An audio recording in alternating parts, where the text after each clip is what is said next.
শুভেচ্ছা সহ আমন্ত্রণ প্রত্যেককে নিলয় গ্রিন ব্লক এটিএন সংলাপে আপনাদের সাথে আছি আমি আমিনুল মজলিস। দর্শক, আপনারা জানেন সমসাময়িক ও জনগুরুত্বপূর্ণ বিভিন্ন বিষয় নিয়ে আমাদের আলোচনা অনুষ্ঠান। সম্প্রতি নির্বাচন কমিশন রোডম্যাপ ঘোষণার পর থেকে হঠাৎই দেশে সহিংস পরিস্থিতি তৈরি হচ্ছে বিভিন্ন জায়গায়। এই অনাকাঙ্ক্ষিত ঘটনার মধ্যে একটি সাম্প্রতিক সময় আমরা দেখেছি গত শুক্রবারে গণ অধিকার পরিষদের একটি কর্মসূচিকে কেন্দ্র করে দলটির সভাপতি নুরুল হক নূরের উপর পুলিশ, আইনশৃঙ্খলা বাহিনীর সদস্য যারা রয়েছেন তারা এবং রাজনৈতিক দলের সদস্য তাদের সাথে একটা সংঘর্ষের ঘটনা ঘটেছে, যেটি নিঃসন্দেহে অনাকাঙ্ক্ষিত।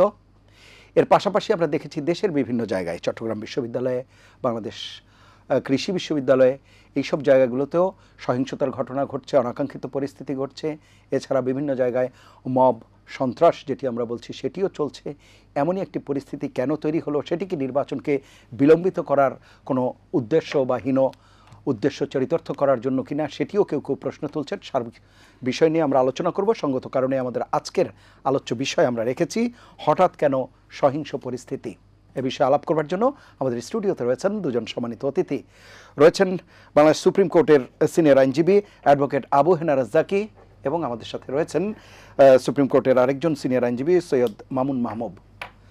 আপনাদের দুজনকে অনুষ্ঠানে স্বাগত। প্রিয় দর্শক, আপনারা যারা এই অনুষ্ঠান দেখছেন না, আশা করছি পুরো অনুষ্ঠান জুড়েই আপনাদেরকে সাথে পাবো। আপনাদের জ্ঞাতার্থে জানিয়ে রাখি, অনুষ্ঠানটি সরাসরি ফেসবুকে সম্প্রচারিত হচ্ছে। সেক্ষেত্রে facebook.com/ATN বাংলা অনলাইন এই লিঙ্কে ক্লিক করলে আপনারা অনুষ্ঠানটি দেখতে পাবেন। কথা না বাড়িয়ে আমরা চলে যাব মূল আলোচনায়। প্রথমেই সৈয়দ মামুন মাহবুব, আপনাকে দিয়ে আলোচনা শুরু করছি। আমাদের যে আজকের আলোচ্য বিষয় হঠাৎ সহিংস পরিস্থিতি কেন। আমি অনুষ্ঠানের শুরুতে বলছিলাম, যখন নির্বাচন কমিশন নির্বাচনী রোডম্যাপ ঘোষণা করে তখন তো সাধারণত রাজনৈতিক দলগুলো নির্বাচনমুখী হয়ে যাওয়ার কথা এবং সারা দেশ একটা নির্বাচনী ট্রেন বলি বা গাড়ি বলি, রাস্তা বলি, সেই জায়গায় চলে যাওয়ার কথা। কিন্তু আমরা কি সার্বিক পরিস্থিতি সেরকম দেখছি? যদি না দেখি সেটি কেন? জি, ধন্যবাদ আপনাদের অত্যন্ত জনপ্রিয় অনুষ্ঠানে আমাকে আমন্ত্রণ জানানোর জন্য। এই জন্য আপনাদেরকে ধন্যবাদ। এবং আমার সঙ্গে রয়েছেন আমার একজন সিনিয়র আইনজীবী, আমার শ্রদ্ধেয় আবু হেনা রাজ্জাকি ভাইকে। আপনি যেটা প্রশ্ন করেছেন খুব প্রাসঙ্গিক এবং খুব প্রণিধানযোগ্য কোশ্চেন। এর কারণটা আমার কাছে, যদি আপনি বলেন আইনজীবী বা একজন নাগরিক হিসাবে বা একজন রাজনৈতিক সচেতন মানুষ, সচেতন বা পর্যবেক্ষণ হিসাবে, নির্বাচনের ডিক্লেয়ারটাই ইউনূস সাহেব তাড়াহুড়া করে ফেলেছেন। আমি এই কারণেই বলছি, 5ই আগস্ট 2025 ছিল আমাদের প্রথম বর্ষপূর্তি। 2024-এ রক্তাক্ত লড়াই সংগ্রাম, সাইদ, মুগ্ধ থেকে শুরু করে আনাস, নাম না জানা ইয়ামিন সহ, এবং বাংলাদেশের এখনও 20 থেকে 25 হাজার আহত, যাদের হাত নাই, পা নাই, চোখ অন্ধ। তো সেদিনই সকালে আমাদের জাতীয় সংসদের সামনে প্রোগ্রাম হলো। ওই দিন রাত্রেই কেন নির্বাচন ঘোষণা দিতে হবে? এবং সেখানে দেখা গেল পরের দিনই একটি দল বাদে আর বাকি সব দলগুলোর কিন্তু মিশ্র প্রতিক্রিয়া। আপনি খেয়াল করেছিলেন কিনা? কারণ এই সরকারটি, আপনার দর্শকরা আমাদের চেয়ে ভালো জানেন, এই সরকারটি কিন্তু গতানুগতিক কোনো তত্ত্বাবধায়ক সরকারও না বা শাহাবুদ্দিন সাহেবের অস্থায়ী সরকারও না, যে নির্বাচনই তাদের একমাত্র ম্যান্ডেট। এবং আপনি যে আমাদের জুলাই আগস্টে আমাদের ছেলেমেয়েরা যে আন্দোলনে গ্রাফিতি করেছিল রাজপথে, ঢাকার সারা ঢাকায় শিক্ষাঙ্গন এবং শহরের সেখানে কিন্তু একটি কথাও লেখা ছিল না যে কালকেই নির্বাচন চাই। ছিল কি বিকল্পকে? পতিত পলাতক হাসিনা বলতো, আমার পরে বিকল্পকে, আওয়ামী লীগ ছাড়া দেশ চলবে না, তার যে ফ্যাসিবাদী মনোবৃত্তি। সেখানে ছাত্ররা, ছেলেমেয়েরা লিখেছিল বিকল্প আমি, আপনি, আপনারা, তুমি, তোমরা। ছিল রাষ্ট্র মেরামত চলবে। এবং আপনি তো একজন খুব বিদগ্ধ সাংবাদিক, যে যাই বলেন, আমি বিনয়ের সঙ্গে বলি, রাষ্ট্র মেরামতের শব্দটি কিন্তু কোনো রাজনৈতিক দল বাংলাদেশে আনেনি। 2018-তে যখন ওই যে আওয়ামী লীগের আরেক যে আপনার মাফিয়া মন্ত্রী শাহজাহান খান বলেছিল না যে লাইসেন্স রাখা লাগবে না, লেখাপড়াও জানা লাগবে না, মিনিমাম গরু ছাগল আর মানুষ চিনতে পারলে ড্রাইভিং লাইসেন্স দেব, তখন যে 2 জন ছাত্রছাত্রীকে মেরে ফেললো ঢাকায়, তখন আমাদের ছেলেমেয়েরা যে আন্দোলন করলো, ওইখানেই কিন্তু প্রথম তারা প্লাকার্ডে লিখলো রাষ্ট্র মেরামতের কাজ চলছে। তো সেখান থেকে এটার উদ্ভব। তো সুতরাং ইউনূস সাহেব প্রথমেই যে কথাটা দিয়েছিলেন, কেন তিনি সেখান থেকে সরে আসছেন উনি ভালো বলতে পারবেন, শ্রদ্ধেয় ব্যক্তিত্ব। এবারের আকাঙ্ক্ষা ছিল যে আমাদের মহান মুক্তিযুদ্ধের পরও ৭২-এ আমাদের স্বপ্নভঙ্গ হয়েছিল।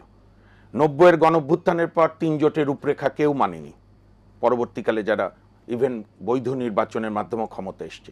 ফলে মানুষের একটা অনাস্থা কিন্তু ইনবিল্ট রাজনৈতিক দলগুলোর উপরে আছে।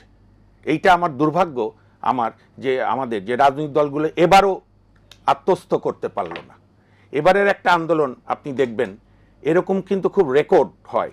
ধরেন ৬৯ তো এক আন্দোলন, তদানীন্তন আওয়ামী লীগ সহ নেতৃত্ব, অন্যান্য ন্যাব সহ সবাই। ৯০-তে ৩ জোট, সঙ্গে অন্যান্য দল। কিন্তু এবার কিন্তু কোনো দলের ব্যানার ছিল না। পেছন থেকে হয়তো সবাই, হ্যাঁ, সেটা সবাই থেকেছে, কিন্তু ব্যানার নাই। আমি এই জন্য সবসময় বলি এবারকার আন্দোলন রাজনৈতিক শক্তিকে 2টা মেসেজ দিয়েছে। একটা হচ্ছে যারা শাসক গোষ্ঠী ছিল, যে তোমার সব থাকতে পারে কিন্তু জনগণ না থাকলে তোমাকে পালাতে হবে সময় ৪৫ মিনিট। আর বিএনপি সহ অন্যদেরকেও মেসেজ দিয়েছে যে আমরা তোমাদের সঙ্গে সরাসরি নাই, আমাদের সঙ্গে তোমরা আছো। এই যে তোমাদের সঙ্গে আমরা সরাসরি নাই, আমাদের সঙ্গে তোমরা আসো, এইটাই 8ই আগস্টে শপথ নেওয়ার পর এই বিভিন্ন উপদেষ্টা নিয়ে তারা প্রথমেই এই যে নির্যাস বা ইংরেজিতে বলে এসেন্স, সেটা তারা বুঝতে পারল না। তারা গতানুগতিক সংবিধানের আন্ডারে গিয়ে শপথ নিল, সেটারও কোনো প্রয়োজন ছিল না। 91-তে শাহাবুদ্দিন সাহেব যখন 90-তে রাষ্ট্রপতি হলো তখন সংবিধানে কোনো বিধানই ছিল না। তো এই যে জনগণের যে অভিপ্রায়, যেটাকে বলে Volks Popli Volks die, Oishi, এটাই সর্বাগ্য, এইটা বুঝতে না পারার কারণেই আপনার যে প্রশ্নে আসি যে হঠাৎ কেন সহিংসতা বা অন্য জিনিস নানা ক্ষেত্রে হতে পারে। কিন্তু দেখেন আজকেও নির্বাচন নিয়ে পরস্পর বিরোধী, বা গতকাল যে 3টি রাজনৈতিক দলের সঙ্গে প্রধান উপদেষ্টা বসলেন, কিন্তু কোনো অগ্রগতি নেই। এর কারণটাই হচ্ছে মানুষের আকাঙ্ক্ষা সবচেয়ে বড় ছিল যে ন্যূনতম কিছু, আমি তো বলবো সংস্কার বললে হাসিনার প্রতি নরম বাক্য প্রয়োগ করা হয়। 15 বছরে উনি সাংবিধানিক সমস্ত প্রতিষ্ঠান ধ্বংস করেছে। এটা জাতির উদ্দেশ্যে 3টা ভাষণে ডক্টর মোহাম্মদ ইউনূস সাহেব বলেছে। তাহলে 1 বছরের মধ্যে আপনি প্রতিষ্ঠানের কোনটার মেরামতের উদ্যোগ নিলেন? মেরামতের উদ্যোগ না নিয়ে আপনি কিভাবে বলেন যে প্রথম পর্ব শেষ হয়ে গেছে? এখন এই পর্বের এই একই কাঠামো রেখে নির্বাচন করলে কি হয় সেটার একটা রেপ্লিকা হয়েছে, বাট আপনার বলে না ড্রামার মানে স্টেজ রিহার্সেল হয়েছে। আমাদের অত্যন্ত প্রিয় তারুণ্যের অহংকার, আমি প্রচণ্ড তাকে স্নেহ করি, আমরা অনেকদিন একসঙ্গে কাজও করেছি, রাজনৈতিক মতপার্থক্য থাকতেই পারে। নুরুল হক নূর সাহেবকে যেভাবে টার্গেট করে আইন শৃঙ্খলা বাহিনী আক্রমণ করলো, এবং আপনি দেখেছেন কিনা আহত হওয়ার আগ পর্যন্ত সে চেষ্টা করছিল তার নেতাকর্মীদের ভিতরে ঢুকানোর। তো সুতরাং মানে এটা আইন শৃঙ্খলা বাহিনী রক্ষাকারী যারা সদস্য, তাদের এই উদ্দেশ্যটা কি বা কেন তারা এটি করবে? সেটা তো আপনার আইএসপিআর স্টেটমেন্ট দিয়েছে, পরিষ্কার করে তারা বলেছে। আবার সরকার বলেছে নিন্দা। এখন তাহলে কে সরকার, কার সরকার, কে করছে? মানে বিষয়টির মধ্যে এক ধরনের সমন্বয়হীনতা লক্ষ্য করা যায়। প্রচন্ড সমন্বয়হীনতা। আমরা যেহেতু এই সরকারকে এখনো মনে করি যে জনগণের ভালোবাসা নিয়ে আছে, এই জন্য আমরা কোনো কঠোর শব্দ প্রয়োগ করতে চাই না। কিন্তু আপনি একবার ভাবুন তো, কোনো দলীয় সরকারের অধীনে এরকম 2 ধরনের মন্তব্য আসলে সরকারের 2টা উইং থেকে, জনগণ তো বিভ্রান্ত হয়ে যেত। এই কারণেই নির্বাচন নিয়ে নানা ধরনের প্রশ্ন, তার মধ্যে আমাদের অস্থিরতা বেড়েছে, কেউ কাউকে সহ্য করতে পারছি না। চট্টগ্রামের হানাহানি দেখেছেন, কৃষি বিশ্ববিদ্যালয়, রাজশাহী বিশ্ববিদ্যালয় এক ধরনের, মানে সবাই যেন একটা অস্থির, মানে স্থিরতা আসছে না। স্যানিটি মাস্ট কাম ব্যাক, না হলে আপনি নির্বাচন কেন কোনো কিছুই করতে পারবেন না। জি, আমি আসবো আবার আপনার কাছে, আমরা শুনে আসি। অ্যাডভোকেট আবু হেনা রাজ্জাকী, শুনছিলেন আপনি বিষয়গুলো? আরে মামুন মাহবুব তো চমৎকার করে কথা বলে, এবং আমরা দুইজন যে আজকে একসাথে বসবো এটা কল্পনা করি নাই। এবং আপনি যখন বললেন আমাকে, আমি বললাম, আপনি বললেন যে মামুন মাহবুব, আমি সাথে সাথে বললাম জানেন এটার মানে হচ্ছে এই না যে সে আমার পক্ষে থাকবে বা কিছু, বাট একটা মনে হয় কি যদি দুজনের একটা আন্ডারস্ট্যান্ডিং, একটা কথাবার্তা বলে একটা মজা পাওয়া যাবে, এই কারণে খুব বেশি খুশি হয়েছি। আপনার প্রসঙ্গটা হইল যে হঠাৎ সহিংস পরিস্থিতি কেন? আপনি যদি জুলাইয়ের দিকে তাকান, দেখেন আমি একটা সংক্ষিপ্ত জিনিস দেখলাম, জুলাই আন্দোলনে হাসিনার পলায়ন, এটা হঠাৎ করে কেউ কল্পনা করেনি। দণ্ডপ্রাপ্ত ইউনূসের দায়িত্ব পাওয়া হঠাৎ করে, আপনি সবগুলো দেখেন, একজন মুক্তিযোদ্ধার কালো শক্তি প্রসঙ্গ হঠাৎ করে, এই যে আমাদের মুক্তিযোদ্ধা বললেন কালো শক্তি মানে জামাত, নুরুর উপরে অ্যাকশন হঠাৎ করে, কেউ কল্পনা করেনি যে আজকে সামনে ফেব্রুয়ারিতে নির্বাচন, আপনি হঠাৎ করে কেন? এটা দুইটাই ছিল রাজনৈতিক প্রোগ্রাম, জাতীয় পার্টিটাও রাজনৈতিক প্রোগ্রাম, নুরুরটাও রাজনৈতিক প্রোগ্রাম। এখন রাজনৈতিক প্রোগ্রামে এরকম সংঘর্ষ হয়, কিন্তু সেখানে জাম করে প্রশাসন চলে এসে যে স্টেপটা নিল সেটা কিন্তু ভয়ানক, এবং একটা দলের সভাপতি, এটা সেটা মেলে না, মানে অ্যাকশনটা যে পরিমাণ হয়েছে সেইটা মেলে না। এবং তার নিজের অফিসের সামনে, ইয়েস, আপনি তো তাকে গাড়িতে করে নিয়ে 2 কিলোমিটার দূরে গিয়ে ছেড়ে দিতে পারতেন যদি আপনি সংঘর্ষটা এড়াইতে চান। 4 নম্বর আসেন, একটা কথা বলি, জাতীয় পার্টির হঠাৎ করে গুরুত্ব বেড়ে যাওয়া। জাতীয় পার্টির 15 বছরের অস্তিত্ব ছিল না, তার অস্তিত্ব ছিল শুধুমাত্র সরকারের পার্লামেন্টের বৈধতা দেওয়া নাম কস্তে, এছাড়া তার কোনো অ্যাকসেপ্টেন্স ছিল না। আর 5ই আগস্টের পর তো তাকে কেউ অ্যাকসেপ্টই করে নাই। তা আপনি হঠাৎ করে একটা রাষ্ট্র, সে আইনের ছাত্র, আপনি খুন করেছেন, সে সহযোগিতা করেছে, এটার জন্য কিন্তু সে ইজ টু ফেস ট্রায়াল। 1 বছরে সেটা হলো না কেন? না না, আপনাকে সেটা ট্রায়াল ফেস করতে হবে। হ্যাঁ, তো এই প্রশ্নগুলো 1 বছরে আসলো না কেন? আসলো না কেন, এখন আসতেছে কেন? যেই জাতীয় পার্টি 15 বছর বৈধতা দিল, সে তো একই অপরাধে অপরাধী, তাহলে অ্যাকশনটা তখন আসে নাই কেন? প্রশাসনই বা নেয় নাই কেন? আবার আপনি রাষ্ট্রপতিকে অপসারণ করলেন না, সে তো মসজিদের ইমাম সাহেব না, সে তো আওয়ামী লীগের লোক, তাকেও তো আপনি অপসারণ করেননি। সে নিন্দা জানিয়েছে নুরের ব্যাপারেও। সেটা তো পরের চ্যাপ্টার, কি এইসবগুলো কি আসা যায়? এরপরে আসেন, আপনি সেনা প্রধানের যে চীন সফরে গেলেন, হঠাৎ করে ফিরে আসার পর আমি চট করে দেখেন আপনার কতগুলা ঘটনা এগুলা ঘটলো। ইন এডিশন উনি প্রধান বিচারপতির সাথে দেখা করলেন, উনি রাষ্ট্রপতির সাথে দেখা করলেন, উনি ইউনূস সাহেবের সাথেও দেখা করলেন। আমি দেখা করাটা অপরাধ করছি না, কিন্তু আমরা একটা ব্যাখ্যায় যাব পরে। এটার মানে হচ্ছে যে হঠাৎ করে সহিংসতার একটাই লক্ষ্য, একটাই উদ্দেশ্য, সেটা হলো আপনাকে জুলাই বিপ্লবকে অস্বীকার করা, এছাড়া আমি আর কিচ্ছু দেখি না। কেন আমি বলি, একজন মুক্তিযোদ্ধা যখন বলে যে কালো শক্তি জামাত মুক্তিযোদ্ধার পক্ষের শক্তিকে বিতাড়িত করছে, দ্যাট ইজ সে বিপ্লবকে অস্বীকার করতেছে। যে এটা সে বুঝাইতে চাচ্ছে দেশে একটা ঘটনা ঘটছে এবং জামাত মানে জামাতে মিন করছে যে স্বাধীনতা বিরোধী শক্তি মুক্তিযোদ্ধার পক্ষের শক্তিকে বিতাড়িত করছে। একটা মুক্তিযোদ্ধার এই স্টেটমেন্ট আমি চরমভাবে এখন খণ্ডন করব। সিম্পল মাহবুব, মুক্তিযোদ্ধার কথাটা সহজ সরল অর্থ কি জানেন? যেখানে অন্যায় সেখানে প্রতিবাদ, যেখানে অন্যায়। আমি পাকিস্তানের সময় কিন্তু আমাদের উপর অন্যায় হয়েছিল বলে তারা প্রতিবাদ করছে, তাই সে মুক্তিযোদ্ধা। এটার মানে এই না ওই দিন আপনার স্টপ হয়ে যাবে, কারণ আপনি 53 বছর যাবত আপনি মুক্তিযোদ্ধার কথাটা বিক্রি করতেছেন। তাহলে যেখানে অন্যায় সেখানে যদি প্রতিবাদ হয়, তাহলে যখন আয়নাগর বানাইলো সেখানে যারা ছিল, আপনার প্রতিবাদ কোথায়? 57 জন সেনা অফিসার যখন মারল, আপনার প্রতিবাদ কোথায়? শাপলা চত্বরে যখন বিনা বিচারে লোক মারা হইল, আপনার প্রতিবাদ কোথায়? তাহলে যেখানে মুক্তিযোদ্ধা সেখানে প্রতিবাদ। আপনি তো ওই দলের ছিলেন বিধায় আপনার কাছে চার্মিং মনে হয়েছে। তখন তো লতিফ সিদ্দিকীর বক্তব্য আমি শুনি, আবার গ্রেফতার হইলি মুক্তিযোদ্ধা গ্রেফতার। তাহলে আপনি যেখানে অন্যায় সেটাই প্রতিবাদ করাই যদি মুক্তিযোদ্ধা হয়, তাহলে 2024-এ যখন আন্দোলনটা হইল, তখন যে মুক্ত করলো দেশটাকে তারাইয়া, তখন তো এই মুক্তিযোদ্ধা 71 যারা মুক্তিযোদ্ধা, তাদের বলা উচিত ছিল ছাত্রদের কাছে গিয়ে কি, বাবা বা নাতি, নানা, দাদা, আমরা 71-এ ভূখণ্ডটা আনছি, আমরা এখন বয়োবৃদ্ধ, তোমরা আজকে 24-এ আমাদেরকে মুক্ত করছো, জড়ায় ধরার কথা। নো, স্টিল তাদেরকে রাজাকারের বাচ্চা বলা হয়, মানেটা কি? এইরকম মুক্তিযোদ্ধা মানে তো আই ক্যানট অ্যাকসেপ্ট। যেই মুক্তিযোদ্ধা জিয়া রহমান সাহেবের খেতাব কেড়ে নিল, কি জানি বীর প্রতীক, আপনার বীরুত্তম, এই যে বীরুত্তম খেতাবটা কেড়ে নিল, তখন এই মুক্তিযোদ্ধা কোথায় ছিল? তারা দেখতেছে না একটা মুক্তিযোদ্ধার উপর কি নির্যাতনটা হলো? কমান্ডার। তাহলে কি ধরনের মুক্তিযোদ্ধা? ডোন্ট সেল ইট। বাংলাদেশ এখন সেই জায়গায় নাই। এই মুক্তিযোদ্ধার পক্ষ শক্তি বিপক্ষ শক্তি সেল করা যাবে না, পরিষ্কার। এখন আসেন, জাতীয় পার্টির গুরুত্ব দেওয়া মানে কি? বিপ্লবকে অস্বীকার করা, কারণ সে স্বৈরাচারের দোসর। আপনি যদি ইয়েকে গুরুত্ব দেন, কি বলে, এই নুরুর উপর আক্রমণ, বিপ্লবের বিরুদ্ধে প্রদর্শন করা, এটা একটা বার্তা। কি বার্তা জানেন? যে এই এই জাতীয় পার্টি কিন্তু জাতীয় পার্টি না, they have opened an window, যেই জানালা দিয়ে তারা আওয়ামী লীগের সাথে কথা বলছে, সময় সুযোগ হইলে দরজা খুলে দিবে।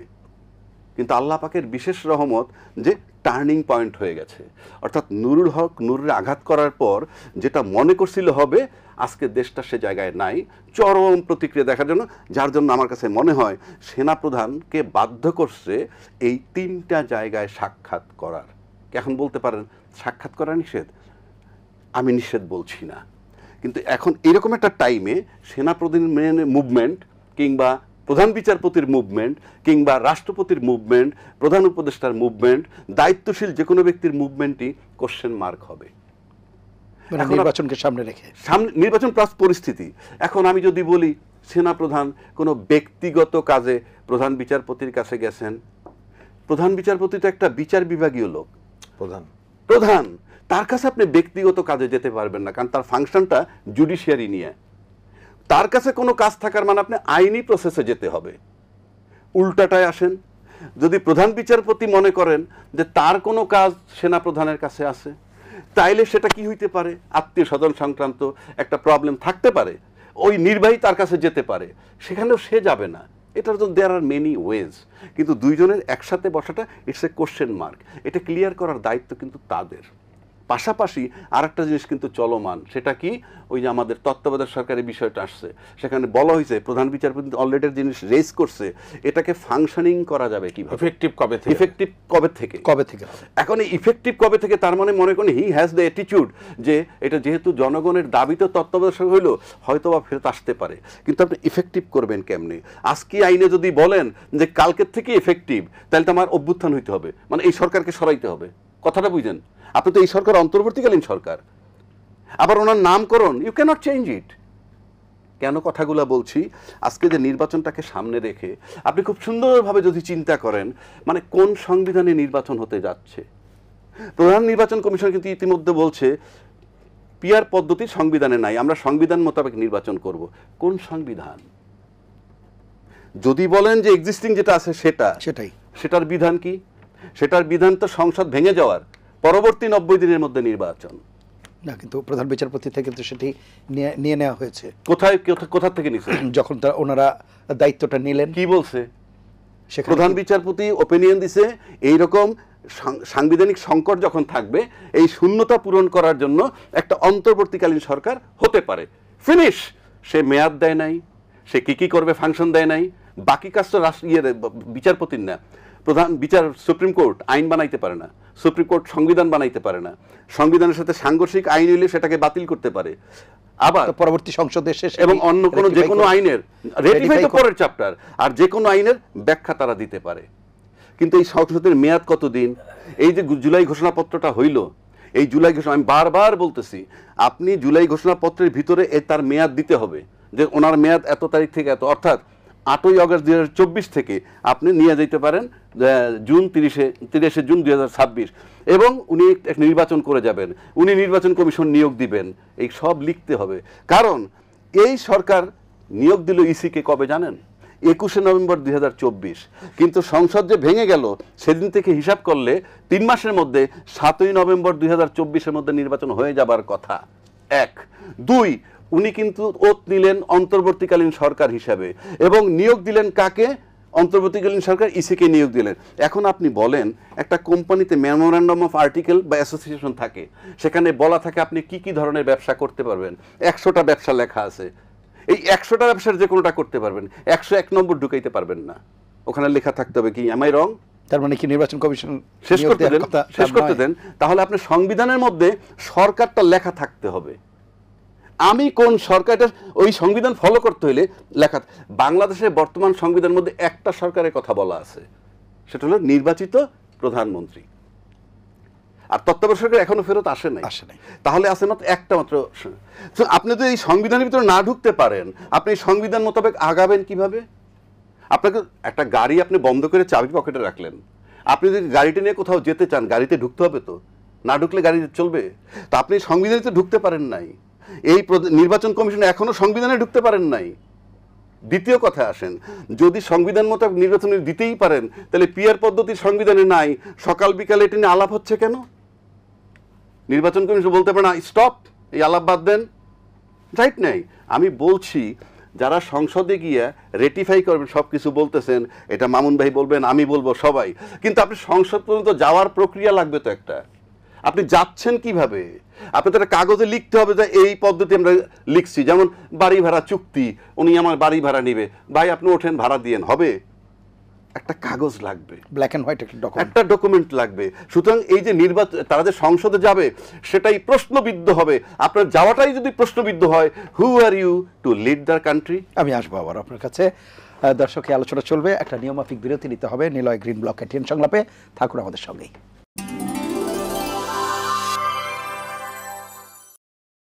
ফিরে এলাম নিলয় গ্রিন ব্লক এটিএন সংলাপে। এতক্ষণ সাথে থাকার জন্য ধন্যবাদ। অ্যাডভোকেট মামুন মাহবুব, যে বিষয়টি আলাপ করছিলাম, এখানে বেশ কিছু প্রসঙ্গ এসেছে অ্যাডভোকেট রাজ্জাকি যেগুলো প্রসঙ্গ তুলেছেন, যে একটি হচ্ছে কোন সংবিধানের অধীনে এই নির্বাচন হবে এবং এক্সিস্টিং যে গভর্নমেন্ট আছে এখন তাদের আসলে বৈধতা বা তাদের নামকরণ, তারা কি আসলে যেই সংবিধানের কথা বলা হচ্ছে সেই সংবিধানের মধ্যে তারা ঢুকতে পারছে কিনা, এবং নির্বাচন প্রক্রিয়া নিয়েও বলা হচ্ছে যে তত্ত্বাবধায়ক সরকার যেহেতু নাই এখন, সেটি কবে থেকে শুরু হবে। প্রধান বিচারপতিও সে বিষয়টি বলেছেন।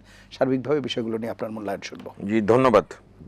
দেখেন, আমি একজন সাংবিধানিক আদালতের আইনজীবী হিসাবে বা সাংবিধানিক আইনের ছাত্র হিসাবে বিশ্বের অনেক দেশের সংবিধানই আমরা পড়েছি। বাংলাদেশ বা পৃথিবীর কোনো দেশের সংবিধানে কিন্তু এই বিধান থাকে না যেভাবেই হোক একটা নির্বাচিত প্রধানমন্ত্রী হেলিকপ্টারে পালিয়ে গেলে কি করতে হয়। এটা তো পৃথিবীর কোথাও লেখা থাকে না, প্রেডিক্টেরও সুযোগ নাই। মৃত্যু হলে কি হয়, ওইটা কি হয় করা যায়। এবং বাংলাদেশের জনগণ এগুলো অনুধাবন করেই কিন্তু একটা লড়াই সংগ্রাম রক্তস্নাত আন্দোলনের মধ্য দিয়ে তত্ত্বাবধায়ক সরকার ব্যবস্থা সংবিধানে অন্তর্ভুক্ত করেছিল। আমার জন্য খুব বলা ডিফিকাল্ট হলো, আমি বলতে কোনো ভয় পাই না, আমাদের বাংলাদেশ সুপ্রিম কোর্ট জন্মলগ্ন থেকে কোনোদিন জনতার পক্ষে অবস্থান নিয়েছে আমি দেখিনি। আচ্ছা, সবসময় সরকারের সঙ্গে সুর মিলিয়েছে। সেই একদম ৭২ থেকে আসেন আপনি, আমাদের এখানকারই তো একজন প্রধান বিচারপতি না, আপনার সংবিধানকে দোলে বুট পরে প্রধান সামরিক আইন প্রশাসক হয়েছে, আবু সাদাত মাহমুদ সাইম। পৃথিবীতে আর কোনো রেকর্ড নেই। তারপরে তো ঐতিহ্যগুলো আছেই।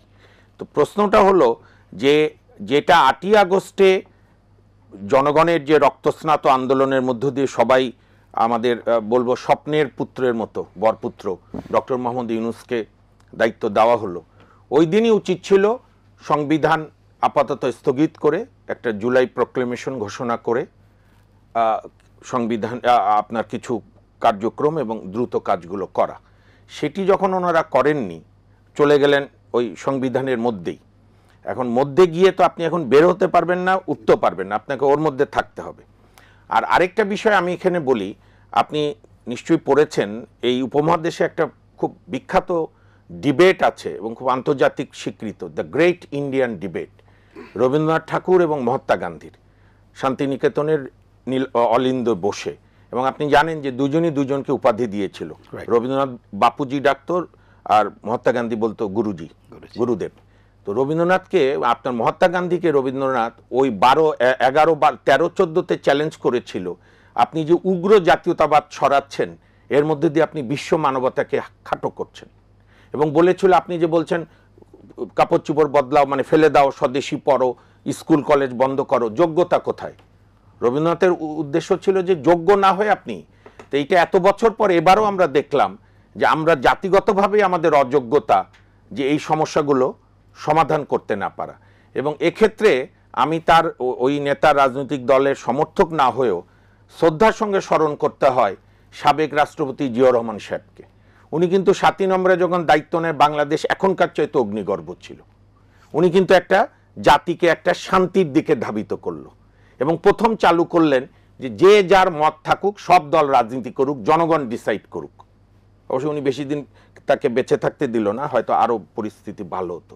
তা আমাদের এখানে তো এখন এই যে আমার বড় ভাই বলছিলেন, আপনিও প্রশ্ন করছিলেন, যেদিন আওয়ামী লীগ নিষিদ্ধ করলো বা কার্যক্রমে স্থগিত করলো, সেদিন জাতীয় পার্টি সহ আওয়ামী লীগের দোসরদেরও করতে পারত। এইখানে আমি একটু ভিন্ন মত, পলিটিক্যাল পার্টির কাছ থেকেও কিন্তু সেরকম ভয়েস না, সেটা তো আমাদের মানে ধরেন অ্যান্টিসিপেশনের অভাব। আমি ভাইয়ের সঙ্গে একটু দ্বিমত করেই বলি, এই সরকারের শুরু থেকেই মনে হয়েছে they want to buy time. যে কাজ 3 মাসে করা যায়, যেমন আমাদের সুপ্রিম কোর্টে স্বাধীন সচিবালয় বিচার বিভাগের, আইন মন্ত্রণালয়ের দ্বৈত শাসন চলবে না, এটা মাজদার হোসেনের মামলার ডিকটাম। এটা সব সরকারি মন্ত্রীরাই, আমাদের তো কলিগরা সব সিনিয়র কলিগ বা কন্টেম্পোরারি, তারা বারে থাকতে খুবই আইনের শাসন বলেন, কিন্তু মন্ত্রণালয়ে গেলে ওই সচিব, ওই ব্যুরোক্র্যাটদের। আর এখন যিনি, উনি তো কোনো সম্পর্কই নেই আইন পেশার সঙ্গে। কিন্তু এই যে বিচার বিভাগের সচিবালয়, ইউনূস সাহেবকে নিয়ে আমাদের সৈয়দ রিফাত আহমেদ সাহেব, সাবেক বর্তমান প্রধান বিচারপতি, সেমিনার করলেন জুনে 21 তারিখে। উনি বললেন বিচার বিভাগের সচিবালয় দিতেই হবে। আরে আপনি তো দেবেন, তাহলে কার কাছে আপনি চাচ্ছেন? তো রিসিভিং এন্ডে না, আপনি তো প্রোভাইডিং এন্ড, আপনি দেবেন। এই যেমন বলেছে না, হাসনাত আব্দুল্লাহ তীব্রভাবে ধরেছে আসিফ নজরুলকে, সরকারও স্টেটমেন্ট দেয়। এটা তো একটা মকারি জাতির সঙ্গে। আপনার সরকার, আপনার যৌথ বাহিনী, আপনি কার কাছে দাবি করছেন? আর্মিকে ম্যাজিস্ট্রেসি দিয়েছেন, আপনি তদন্ত করেন। কই, আমি তো এখন পর্যন্ত শুনলাম না। আপনি তো খুবই একজন অভিজ্ঞ সাংবাদিক, কই কোনো বিচারপতির নাম দিয়ে কমিশন হয়েছে? না। আজ তো 3 দিন হয়ে গেল। এটা তো পরের দিনই করে ফেলতে পারে, 7 দিন লাগে বড় জোর। মানে কোনোটারই ধারাবাহিকতা নাই, যার ফলেই এই সরকার আপনার নানা সংকটে পড়ছে। আরেকটা বিষয় আমি খুব শ্রদ্ধার সঙ্গে বলি সবার প্রতি, প্রধান বিচারপতি বাংলাদেশের বা যে কোনো দেশের, ভাইয়া, এই পোস্টটা কিন্তু 8-10টা এক্সিকিউটিভ পোস্ট না। প্রধান বিচারপতির কাছে প্রত্যেক দিনই সরকারও বিচার প্রার্থী, সেনাবাহিনী প্রধানও বিচার প্রার্থী, আমি সাধারণ মানুষ মামুন মাহবুবও বিচার প্রার্থী। অতীতে কিন্তু আমরা প্রধান বিচারপতির সঙ্গে 72 থেকে বা যদি 47 থেকে দেখেন, আমরা কিন্তু এরকম বৈঠকগুলো দেখিনি। গোপনে হয়েছে কিনা আমি জানি না, কিন্তু ইভেন ফ্যাসিস্ট আমলেও শেখ হাসিনা বা সামরিক শাসন আমলে এটুকু ভদ্রতা রেখেছিল, তারা প্রধান বিচারপতিকে ডেকে পাঠায়নি। কারণ প্রধান বিচারপতি, তার কাজটাই হচ্ছে ইন্টেলেকচুয়াল, আপনার কনফ্লিক্ট থাকবে, নির্বাহী বিভাগ ঠিকমতো দেশ চালাচ্ছে কিনা, মানুষের সেবা করছে কিনা, আইন বিভাগ আইন বানাচ্ছে কিনা। তো এখানে প্রধান বিচারপতির সঙ্গে তো মাননীয় প্রধান বিচারপতির সঙ্গে তো সম্মানিত সেনাপ্রধানের বৈঠকের আমি তো কোনো প্রয়োজন দেখি না। আমার মনে আছে, আমরাও তখন আন্দোলন সংগ্রামে, আপনার মনে আছে একজন খুব নামকরা, পরে এখন বোধহয় রিটায়ার আছেন, ওই যে আর্মি চিফ ছিল হাসান মসুদ চৌধুরী, এবং সে দুদুকে চেয়ারম্যান হওয়ার 4 দিন পর তদানীন্তন প্রধান বিচারপতি মোহাম্মদ রুহুল আমিনের সঙ্গে দেখা করেছিল। আচ্ছা, আমরা আইনজীবীরা প্রতিবাদ করেছিলাম যে কেন আপনি দুদক তো প্রত্যেকদিন ওনার আদালতে বিচার প্রার্থী, আপনি কেন দেখা করবেন? এবং আপনার মনে আছে কিনা ভাইয়া, আগেকার জেলাগুলোতে কিন্তু বিভিন্ন অনুষ্ঠানে ডিসি যেত, বা তখন এসডিও যা যা আছে বা ইওনো, জেলা জজরা কিন্তু খুব রেস্ট্রিক্টেড চলাফেরা, অ্যালুফ, অর্থাৎ তারা সামাজিক কোন অনুষ্ঠানে, কারণ তাদের আরো সুযোগ সুবিধা দিতে হবে, কিন্তু তারা থাকবে বইপত্র পড়াশোনা নিয়ে এবং মানুষের ন্যায় বিচার নিয়ে। এইখানে বিদেশি অ্যাম্বাসেডারদেরই বা ওনার সঙ্গে দেখা করার কি আছে, আর অন্যদেরও। এগুলো সব মিলায় হতে পারে ওনারা ক্লিয়ার করলে আরো ভালো হয়, কিন্তু এগুলোর মধ্য দিয়ে মানুষ কিন্তু খুব অশান্তিতে আছে। আচ্ছা, প্রতিনিয়ত তারা চিন্তা করছে। এই জন্য উচিত হবে যে ন্যূনতম কিছু সংস্কার করা। আমি সেই প্রসঙ্গে আসবো। অ্যাডভোকেট রাজ্জাকি, যে বিষয়টা আমরা বলছিলাম যে হঠাৎ সহিংস পরিস্থিতি, দেখেন গত 24 ঘন্টায় প্রায় 14টা লাশ পাওয়া গেছে দেশের বিভিন্ন জায়গায়।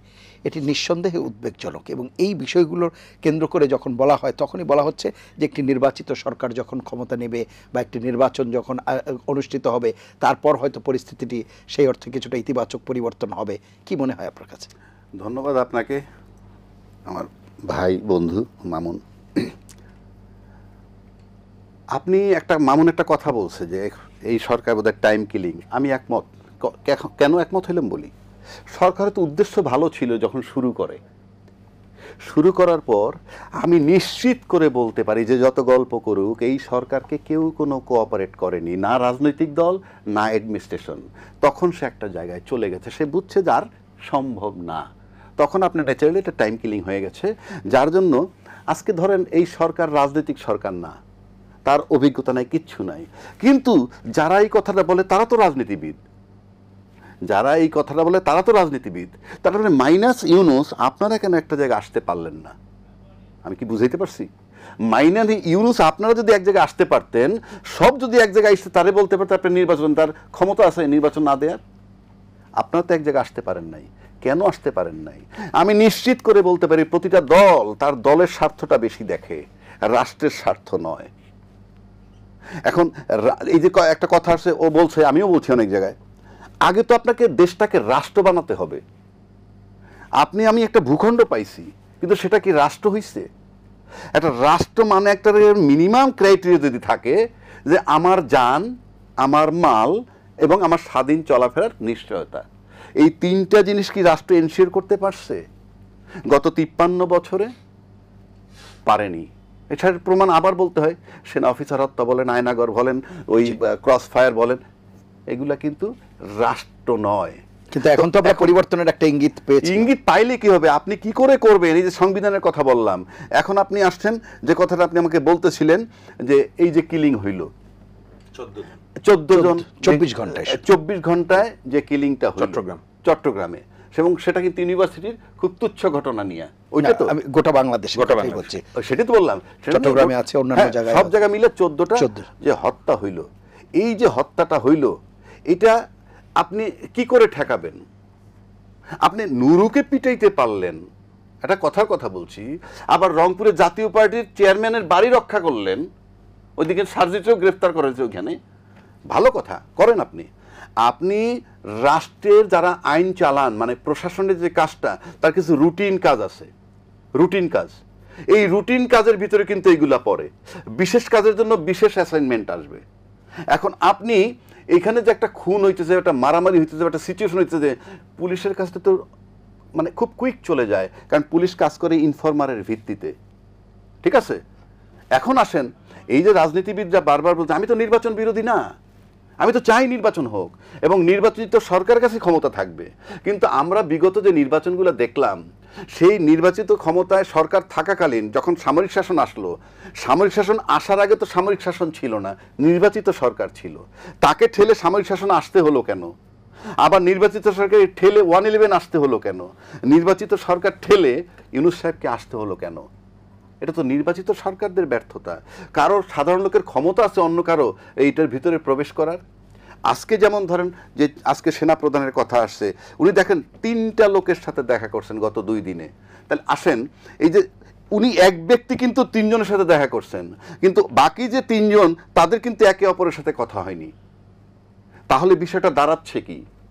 উনি কথা বিনিময় করতেছেন, নিশ্চয়ই উনি যখন বিচারপতির সাথে কথা বলার পর রাষ্ট্রপতির সাথে দেখা করেন, আবার রাষ্ট্রপতি দেখার পর যখন ইউনূস সাহেবের সাথে কথা বলেন, ওনার সাথে 3 জনের কথা হচ্ছে।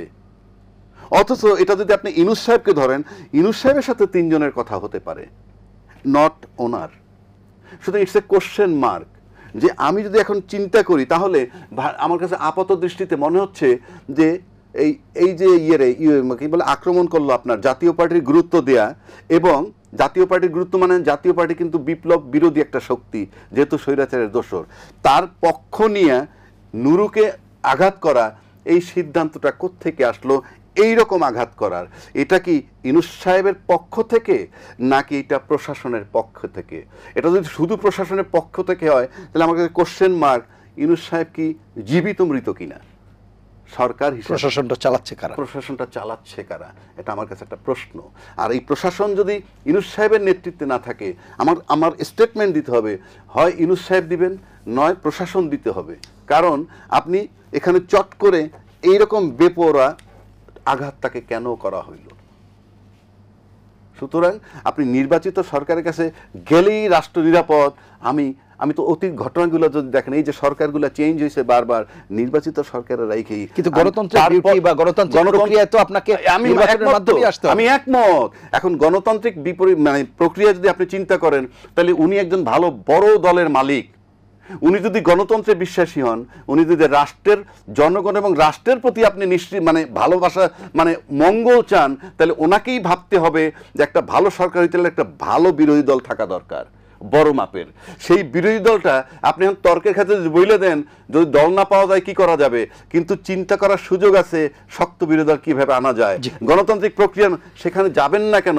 প্রয়োজনে যেতে হবে। আসবো আবারও একটা বিরতি নিয়ে আসি। প্রিয় দর্শক, নিলয় গ্রিন ব্লক এটিএন সংলাপে পর্যায়ে নিচ্ছে বিরতি। থাকুন আমাদের সঙ্গে।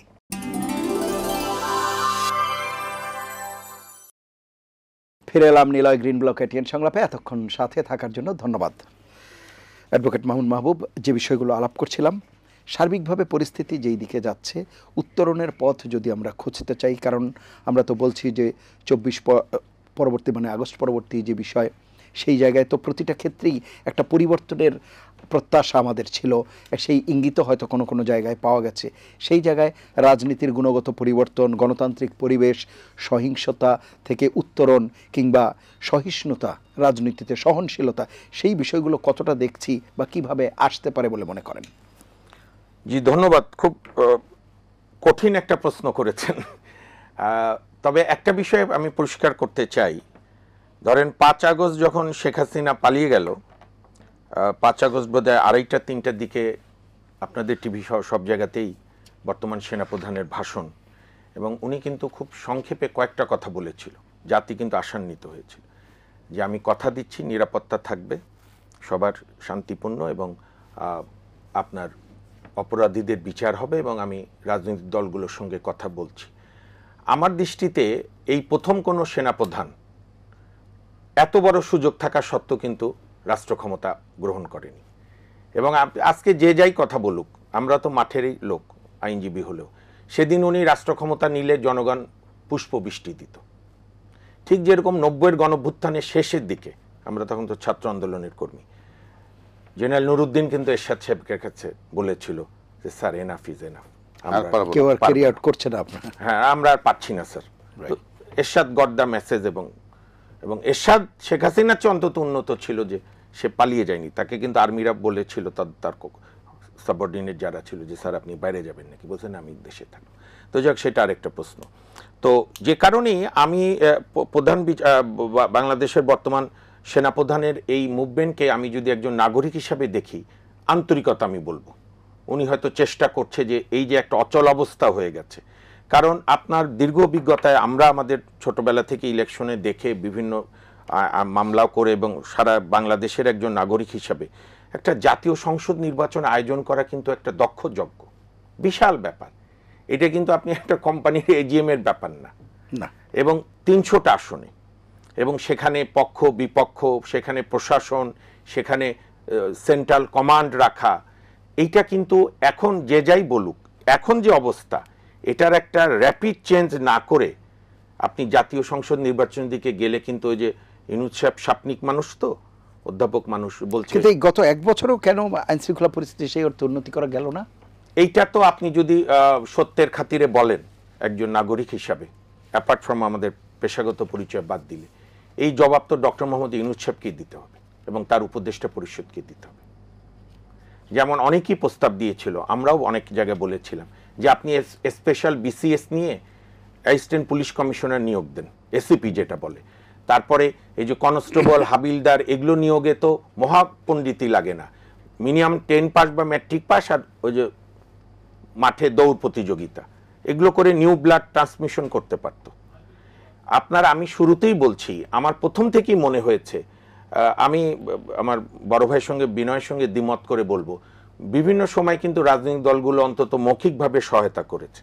যখন প্রথম দিকে তো মোটামুটি সমর্থন, কারণ জনগণই সমর্থন করেছে, এবং অনেকেই বলেছে যে এই সরকার যদি ব্যর্থ হয় তাহলে সবই ব্যর্থ হয়ে যাবে। কিন্তু আমার এই কথাটা মনেই পড়ছে, তারেক রহমান সাহেব কিন্তু প্রথম 1.5 সপ্তাহের মাথায় বলেছিল যে আমরা কোন অবস্থায় চাই না অন্তর্বর্তী সরকার ব্যর্থ হোক, নিজেরা যদি ব্যর্থ হতে চায় তাহলে তো আমাদের কিছু করার নেই, এটাও কিন্তু উনি বলেছিলেন।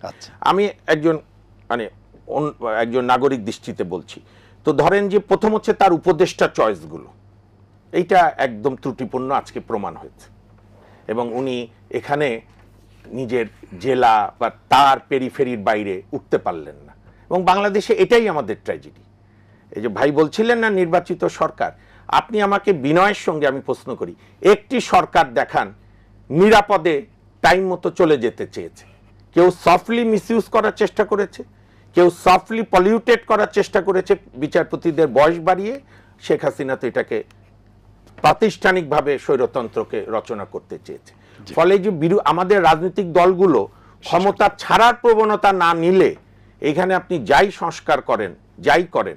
আরেকটা বিষয় আমি এই প্রসঙ্গে একটু বলে রাখি আপনার শেষের আগে, এই যে অনেকে বলছে না দায় মুক্তি দেন, এই দেন সেই দেন, সংবিধানে ঢুকান জুলাই সনদ, এই বিচার করা যাবে না। এখন লেখাপড়া না জানলে তো খুব মুশকিল।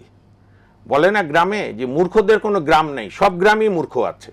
আপনি যাই করেন, আপনি যদি উন্নত রাজনীতি উপহার না দিতে পারেন, উন্নত শাসন উপহার না দিতে পারেন, তাহলে যে দলটা বাংলাদেশের সবচেয়ে বড় রাজনৈতিক দলগুলোর একটা, আওয়ামী লীগ, যার একটা ভোট ব্যাংক আছে এখনো ইনট্যাক্ট, এবং এই 1 বছরে তাদের যে বয়ানটা ছিল যে আমরা না থাকলে মুক্তিযুদ্ধ নিরাপদ থাকবে না, আমরা বুঝে না বুঝে হোক তাদের রাজনীতিটাকে এগিয়ে দিয়েছি। আমি বলবো না করে, কারণ এই মুক্তিযুদ্ধকে নিয়ে অহেতুক প্রশ্ন করা, অহেতুক 71, 24 আবার 47 এই সমস্ত বিতর্ক না এনে, যার ফলে আপনি উন্নত রাজনীতি, উন্নত শাসন উপহার না দিলে ওই শক্তি আবারও আসবে। বাংলাদেশে কোনোটাই আনসার্টেন না, এবং আসলে আপনার কোনো সংবিধানই চলবে না, সবই বাতিল হয়ে যাবে। ইন্ডেমনিটি অ্যাক্ট তার অতিনিয়ত প্রোগ্রাম, এবং আপনার মনে থাকার কথা তো তরুণ বয়সে আরও আগে যে এরশাদের নির্বাচনের পর তো 90-এর গণভ্যুত্থানের পর তো আমরা মনে করেছিলাম এরশাদ ইজ নো মোর, কিন্তু সে তো জেলের মধ্যে থেকেই 5টা আসনে জিতেছিল। কাজে অনেকে যে গর্ব করে আমার নেতা নেত্রীরা 5টা আসনে যেতে, তো 5টা আসনে জেল থেকে এরশাদও জিতেছিল না, এরশাদ শুধুমাত্র রংপুরেই, হ্যাঁ 5টা, আর অন্যান্য নেতা নেত্রীরা সারা বাংলাদেশ জিতেছিল, 35টা আসন পেয়েছিল। 90-এর গণভ্যুত্থানে অত রক্তাক্ত, এবং কোন গণভ্যুত্থানের সঙ্গে কোন গণভ্যুত্থানের কিন্তু কম্পেয়ার করা সঠিক না। ওই সময় বিশাল ত্যাগ, সেলিম, দেলোয়ার, তিতাস, রমিজ, বসুনিয়া, নূর হোসেন, ফাত্তা, ডাক্তার মিলন, জেহাদ, তো সেই এখন ওই পরিবারে যান, তাদের আহাজারি আছেই। তা বাংলাদেশ আর কত শহীদদের ধারণ করবে? সে কারণেই আমাদের ঐক্যমত খুব প্রয়োজন রাজনৈতিক দলগুলোর মধ্যে। জি, অসংখ্য ধন্যবাদ অ্যাডভোকেট রাজ্জাক। ওর একটু বিনয়ের সাথে আমিও একটু বিরোধিতা করি। দ্বিমতটা হলো এই, সে বলছে যে সহযোগিতা করেছে সরকারকে, সবাই বলেছে, সেই ভয়েসটা ছিল না যে তা নয়, যেটা উনি বললেন কিন্তু নিজেই যে মুখে হইলেও বলেছে। তা আপনি যদি মুখে বলেন আর ইন অ্যাকশনে না হয়, কেন নয়? দুইটা ঘটনা আমি বলবো, এগুলো পুরনো ঘটনা, আমি বারবার বলেছি। যদি আপনি ফখরুদ্দিন সাহেবরে ধরেন আর ইউনূস সাহেবরে ধরেন, দুইজনই কিন্তু নন পলিটিক্যাল, কোনো সন্দেহ নাই যে ইউনূস সাহেব যোগ্য ফখরুদ্দিন সাহেবের চেয়ে। তাহলে ফখরুদ্দিন সাহেবের সাথে ফখরুদ্দিন প্লাস সেনাপ্রধান তৎকালীন মইনু আহমেদ, তখন কিন্তু প্রশাসন কাজ করেছে, মাটি কেঁপেছে। কিন্তু ইউনূস প্লাস বর্তমান সেনাপ্রধান, মাটি কাঁপছে না, নাম্বার 1। তাহলে বুঝবেন আপনি সহজ। তার আগের সরকারটা কত বছর ছিল আর এই সরকার কত বছর ছিল? 2 বছর ছিল আগের সরকার, মানে ওই যে ফখরুদ্দিন নেয়ার আগে 5 বছর ছিল। 5 বছরে প্রশাসনকে কতটা পলিটিসাইজ করতে পারে, আর 15 বছরে কতটা? তো বলতেছি আমি, সেখানে আসেন। রাইট। আবার আসেন উল্টা দিকটা, সমস্ত রাজনৈতিক দল কিন্তু ইউনূস সাহেবের সহযোগিতা করছে। আবার এই সমস্ত রাজনৈতিক দলগুলো কিন্তু প্রধান 16 বছরের যে স্বৈরাচার সরকার, তার 12 বছর বিরোধিতা করছে মিনিমাম, বা 10 বছর। তাহলে যার 10 বছর বিরোধিতা করা সত্ত্বেও 15 বছর ক্ষমতায় থাকলো, আর এরকে সবাই সহযোগিতা করার পরেও 8 মাসের থেকে সে মানে খুব বেকায়দায় পড়া শুরু করলো, তার মানে হচ্ছে বুলশিট, কোনো কোঅপারেশন নাই। ওই মুখে বলছে যেটা উনি বলছেন, যেটাকে বলে লিপ সিম্প্যাথি। তা না হইলে সব রাজনৈতিক দল দিয়ে, একটা সিম্পল এক্সাম্পল দেই, ইউনূস সাহেবের সময় 200 আন্দোলন হয়েছে, সব কিন্তু পুরনো ইতিহাস, পুরনো দাবি। সেই পুরনো দাবি নিয়ে যখন মাঠে আনছে, আনসার বলেন, ডাক্তার বলেন, ইঞ্জিনিয়ার বলেন, সব আসছে। কোনো রাজনৈতিক দল, দায়িত্বশীল রাজনৈতিক দল একবারও বলেছে আপনারা কেন আন্দোলন করছেন, উনি ভদ্রলোক একটা নির্বাচন দিয়ে চলে যাবে, আপনারা কেন? এগুলো তো পুরনো, ওনার ব্যাপার নয়, নির্বাচিত সরকার। কোনো রাজনৈতিক দল বলে নাই। এটার মানি হচ্ছে কোঅপারেশন করে নাই। ওটা বলছি, উনি ফেল করলে আমি নিশ্চিত বাংলাদেশে একটা মিশনই চলতেছে, সেটা হলো ইউনূসের রিমুভাল। ইউনূস আমাদের কিছু না, নির্বাচিত সরকারের কাছে আসবে। কিন্তু যে প্রক্রিয়া হচ্ছে বাংলাদেশে, তাতে ইউনূস সরকার যাবে নিশ্চিত আমি, কিন্তু নির্বাচন অনিশ্চিত আজকে পর্যন্ত। তো যদি ইউনূস সাহেব চলে যান আর নির্বাচন যদি না হয়, তৃতীয় পক্ষ যদি কারো কাছে দায়িত্বটা যেতে হয় কোনো কারণে, সে যে ফর্মেই যাক, সে কিন্তু প্রত্যক্ষ আওয়ামী লীগ, কেন ওই 16 বছরে কেউই আসবে। অসংখ্য ধন্যবাদ আপনাদের দুজনকে অনুষ্ঠানে অংশ নেওয়ার জন্য। প্রিয় দর্শক, এই ছিল আজকের নিলয় গ্রিন ব্লক এটিএন সংলাপ। পরবর্তী অনুষ্ঠান দেখার আমন্ত্রণ জানিয়ে বিদায় নিচ্ছি। সবাই ভালো থাকবেন, সুস্থ থাকবেন, আশা করি এটিএন বাংলার সঙ্গেই থাকবেন। আল্লাহ হাফেজ।